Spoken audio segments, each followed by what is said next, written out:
Hello, dear listeners of Late Night Story Radio. Tonight, I, Morgan Hay, will accompany you on a special journey. Not fantastical tales from imagination, but real mysteries that have unfolded on Halloween nights throughout the year. 9 stories, 9 mysteries, all chillingly true. My broadcast station tonight is still deep within the Whispering Pines forest, as always. But there's something different in the air tonight. Perhaps it's because this is Halloween night, the night when the boundary between life and death becomes thinner than ever. The first story I want to tell you tonight comes from an email I received from Sarah Mitchell, a history teacher living in Houston, Texas. She wrote, "Dear Morgan Hay, I am writing this not to tell a ghost story. I am writing to tell about a real demon. A demon without horns, without fangs, but with a false smile and a heart as cold as ice. In 1974, when I was a 7-year-old child living in Deer Park, Texas, an incident occurred that shook the entire United States. It not only took the life of an innocent 8-year-old boy, but also nearly killed the Halloween tradition as we knew it. I remember it vividly that Halloween night. The Texas weather was unusually cold and damp. Fog blanketed everything, making the porch lights blurry like hovering ghosts. It was a perfect night for horror stories, but no one suspected that a real horror story was being written right in our peaceful little town. On Halloween night, October 31st, 1974, the town of Deer Park, Texas, was filled with the laughter of children in costume. It was a Thursday evening, a normal school day, but nothing could stop the children's excitement as night fell. The O'Bryan family went to their friends, the Bates family's house in Pasadena, for dinner. Ronald Clark O'Bryan, 30 years old, worked at Texas State Optical. This man had a square face, slightly melancholic eyes, and a wonderful singing voice. He was a singer in the choir of the Second Baptist Church in Park, and also a deacon in charge of the church bus program. His wife, Dana, stayed at home with Jim Bates's wife to hand out candy to trick-or-treaters. Ronald volunteered to take the children trick-or-treating. His 2 children, 8-year-old Timothy and 5-year-old Elizabeth, went with Jim Bates's 2 children. What was strange was that Ronald had never shown much interest in Halloween before. But that year, he was unusually eager. The children ran from house to house. Their candy bags grew heavier, and it was pitch black with dense fog. When they arrived at a seemingly empty house, the children knocked, but no one answered. They quickly ran to the next house, leaving only Ronald behind. He stood there alone in the dark, in front of the unlit house. A minute passed.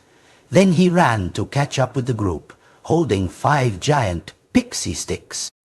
These were 21-inch long plastic tubes filled with fruit-flavored, powdered candy.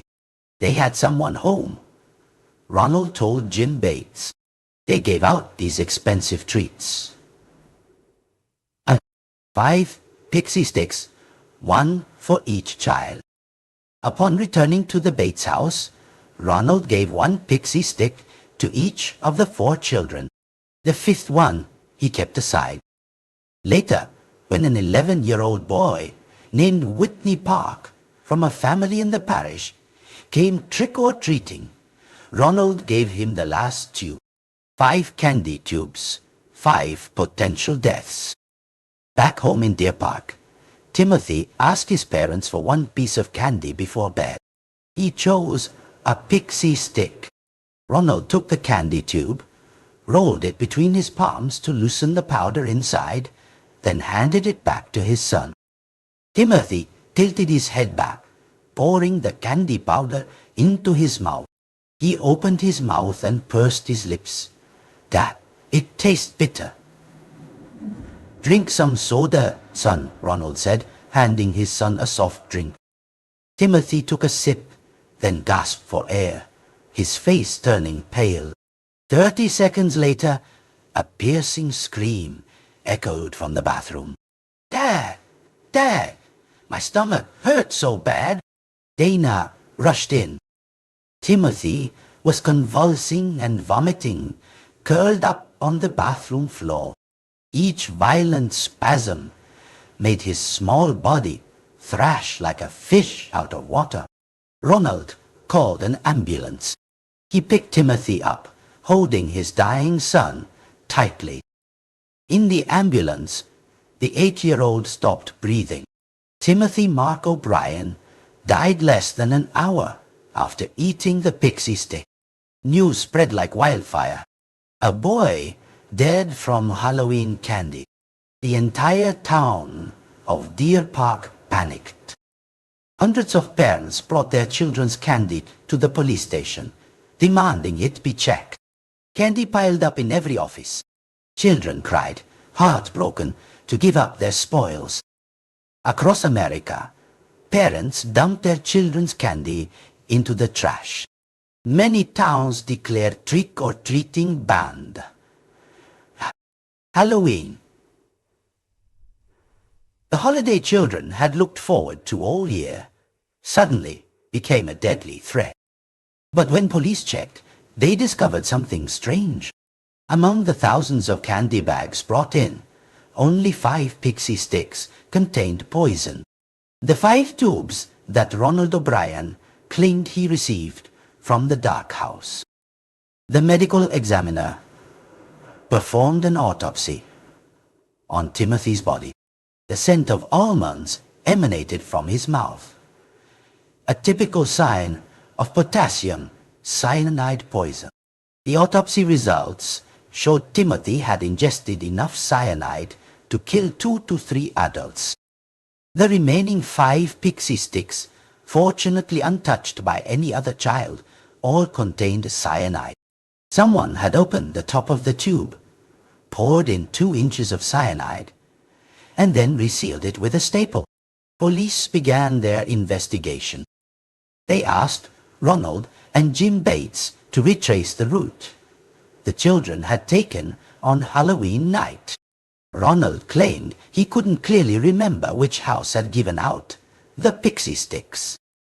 He said he hadn't even seen the person handing out the candy, only a hairy arm reaching out from a slightly ajar door. He only remembered that the arm was hairy. Police made Ronald retrace the route 3 times.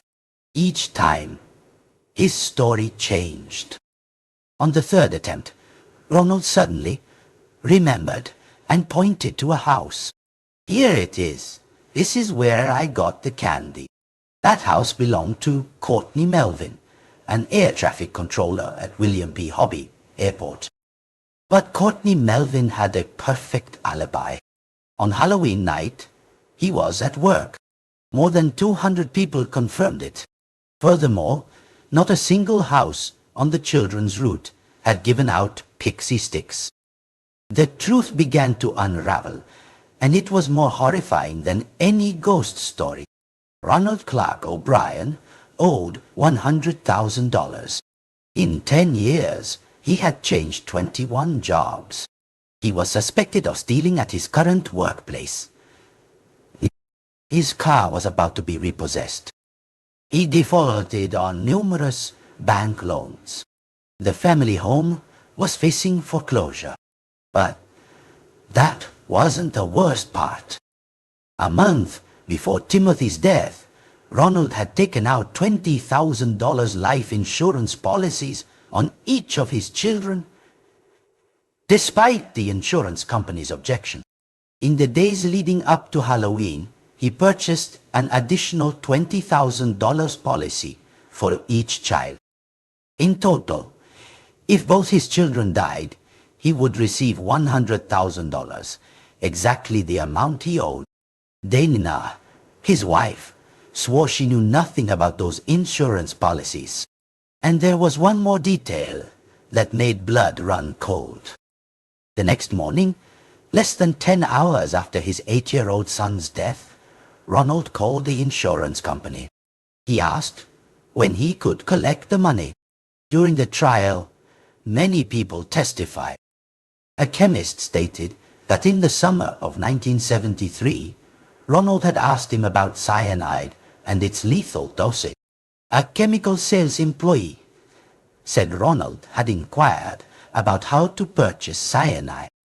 Friends and colleagues said that in the months before Timothy's death, Ronald showed an unusual interest in cyanide and talked about how much it would take to kill a person. There were even family members who recounted that on the very day of Timothy's funeral, Ronald spoke about how he would use the insurance money to take a long vacation. Police found a computer printout in Ronald's house. On it, he had written down his total debts. That figure almost perfectly matched the amount of insurance money he would receive if both his children died. They found a pocket knife with candy sugar residue on its blade, evidence of how the candy had been contaminated. During the trial, Dana, his wife, testified for the prosecution. She stated that on Halloween night, Timothy had not asked for a pixie stick. It was Ronald who had forced his son to choose that candy too. Ronald's lawyer tried to use the urban legend of the poisoned candy giver as a defense. He argued that some madman might have secretly put cyanide in Halloween candy to harm children randomly, but the jury didn't believe it. On June 3rd, 1975, after 46 minutes of deliberation, the jury found Ronald Clark O'Bryan guilty. After another 71 minutes, they sentenced him to death. Dana filed for divorce shortly after. Ronald sat on death row for nearly a decade. Other inmates hated him. They wanted to stage a protest to express their loathing on the day of his execution. On March 31st, 1984, Ronald Clark O'Bryan was executed by lethal injection at Huntsville Prison, Texas. His last words made no mention of Timothy. Not an apology, not a sign of remorse. Outside the prison, 300 people gathered. Half were opponents of the death penalty. The other half celebrated the Candyman's death. When Ronald stopped breathing, the crowd cheered. They threw candy at the anti-death penalty protesters, shouting, "Trick or treat!" Sarah concluded her letter. That day, our town buried two things: an innocent 8-year-old boy and the Halloween tradition as we knew it. From then on, parents across America began checking their children's candy with X-ray machines. Schools and parishes organized indoor Halloween parties instead of letting children trick or treat. The dangerous stranger became every parent's nightmare. But the most horrifying thing, Morgan, is the truth behind this story. Timothy's killer was not a stranger, not a masked madman in the Halloween darkness. It was the very person he trusted most in the world. It was his father. Halloween, from then on, carried a new ghost.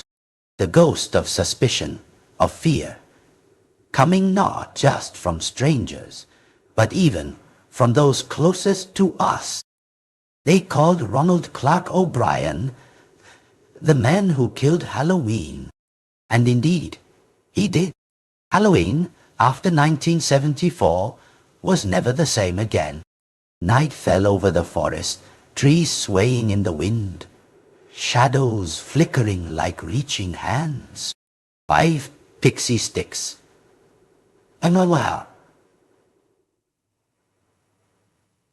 Well, no, I'm buying the animal.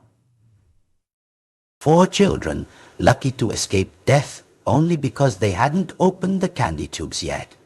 Ah, an 11-year-old boy escaped death simply because he wasn't strong enough to pull out the staple. And an 8-year-old boy died because he chose the wrong candy. Or rather, because his father chose that candy for him. This is Morgan Hay, and you're listening to Late Night Story Radio. That was the first story in our series of 9 true Halloween mysteries. These are not legend. This is history. A bloody and tragic history. Stay with us. There are 9 more stories waiting, and each one is a reminder. Sometimes real demons don't need horns or fangs. They just need a false smile and a heart as cold as ice. Hello again, dear listeners of Late Night Story Radio. I am Morgan Hay. Tonight, the studio clock just struck midnight. The wind outside howls like the whispers of lost souls. And I have another story to tell.